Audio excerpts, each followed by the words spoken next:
आज Doubtnut app download करें। Doubtnut पर अपने सभी गणित, रसायन विज्ञान, भौतिक विज्ञान और जीव विज्ञान के डाउट्स का करो सफाया। बस प्रश्न की फोटो खींचो, एक ही प्रश्न को क्रॉप करो और तुरंत वीडियो सोल्यूशन पाओ। अभी डाउनलोड करें। हेलो स्टूडेंट्स, प्रश्न है गुणसूत्रों को गुणसूत्र बिंदु की स्थिति के आधार पर विभाजित किया जा सकता है। पश्चावस्था के दौरान एक निश्चित गुणसूत्र L के आकार का दिखाई देता है और गुणसूत्र के मध्य से थोड़ा दूर गुणसूत्र बिंदु होता है। इस प्रकार का गुणसूत्र क्या होगा? मध्य केंद्री, उपमध्य केंद्री, अग्र केंद्री और अंत केंद्री। तो स्टूडेंट, सबसे पहले हम समझते हैं कि गुणसूत्र में गुणसूत्र बिंदु के आधार पर जो है गुणसूत्रों के कितने प्रकार हैं। स्टूडेंट्स, सबसे पहले हम बात करते हैं मेटासेंट्रिक या फिर हम इसे लिखेंगे मध्य केंद्रीय प्रकार का गुणसूत्र। तो लिख लेते हैं स्टूडेंट इसे। यह किस प्रकार का है? यह मध्य केंद्रीय प्रकार का गुणसूत्र है। इसके अंदर जो गुणसूत्र बिंदु है स्टूडेंट बिल्कुल मध्य के अंदर होता है। दोनों भुजाएं जो हैं गुणसूत्र की, दोनों भुजाएं स्टूडेंट एक दूसरे के समान होती हैं, अर्थात इनकी लंबाई एक दूसरे के बिल्कुल समान है। उसके बाद स्टूडेंट गुणसूत्र बिंदु, दूसरे नंबर का जो गुणसूत्र है, इसके अंदर गुणसूत्र बिंदु जो है सेंट्रोमियर जिसे कहते हैं, ये क्या है स्टूडेंट? ये है गुणसूत्र बिंदु।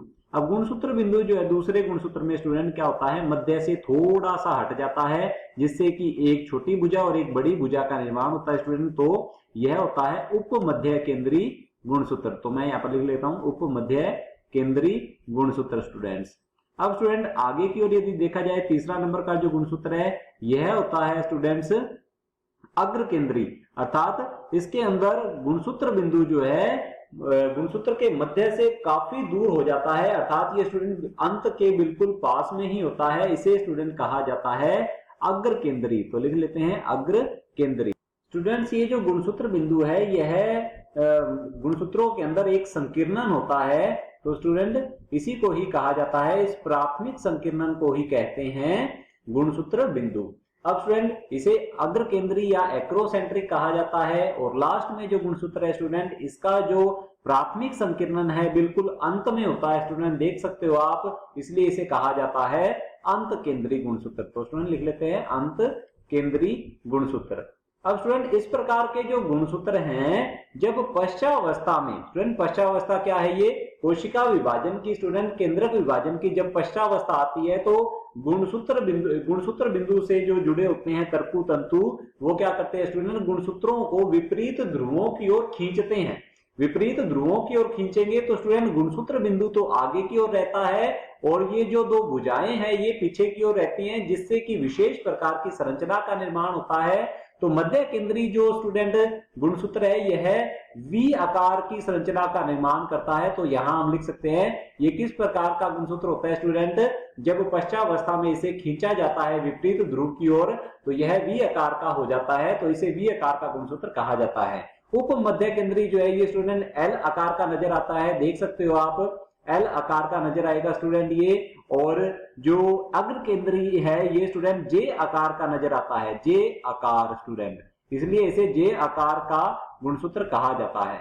अब स्टूडेंट यदि बात की जाए अंतः केंद्रीय गुणसूत्र की, तो अंतः केंद्रीय गुणसूत्र जो है स्टूडेंट यह आई प्रकार का, देख सकते हो आई प्रकार का नजर आता है स्टूडेंट, इसलिए इसे कहते हैं आई आकार का गुणसूत्र। तो स्टूडेंट्स ये है गुणसूत्रों के आकार। तो चलिए चलते हैं ऑप्शंस की ओर। ऑप्शंस में क्वेश्चन में हमसे ये पूछा गया है गुणसूत्रों को गुणसूत्र बिंदु की स्थिति के आधार पर विभाजित किया जा सकता है। बिल्कुल सही है स्टूडेंट्स।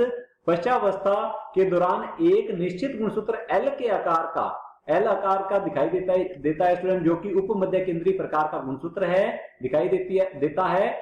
और गुणसूत्र के मध्य से थोड़ा दूर गुणसूत्र बिंदु होता है, बिल्कुल सही है स्टूडेंट, मध्य से थोड़ा हटकर गुणसूत्र बिंदु होता है इसका। इस प्रकार का गुणसूत्र क्या होगा? तो स्टूडेंट ये किस प्रकार का गुणसूत्र होता है? यह होता है उप मध्य केंद्रीय, जो कि एल आकार का होता है। तो चलिए देख लेते हैं ऑप्शंस को। ऑप्शन में दिया हुआ है, ए ऑप्शन है हमारे पास मध्य केंद्रीय। मध्य केंद्रीय प्रकार का जो गुणसूत्र है स्टूडेंट यह वी आकार का नजर आता है पश्चावस्था के दौरान। तो ये हमारा ऑप्शन क्या होगा?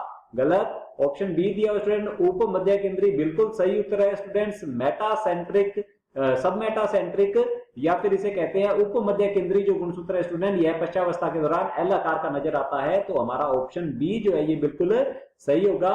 ऑप्शन सी दिया हुआ स्टूडेंट अग्र केंद्रीय प्रकार का देख सकते हो स्टूडेंट आप, ये किस प्रकार का गुणसूत्र नजर आता है, जे आकार का स्टूडेंट।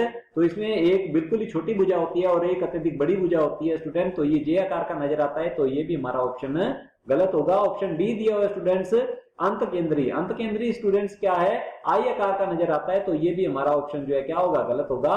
ऑप्शन बी सही उत्तर है। कक्षा 6वीं से 12वीं से लेकर नीट, IIT, JEE वो एडवांस के लेवल तक 1 करोड़ से ज्यादा छात्रों का भरोसा।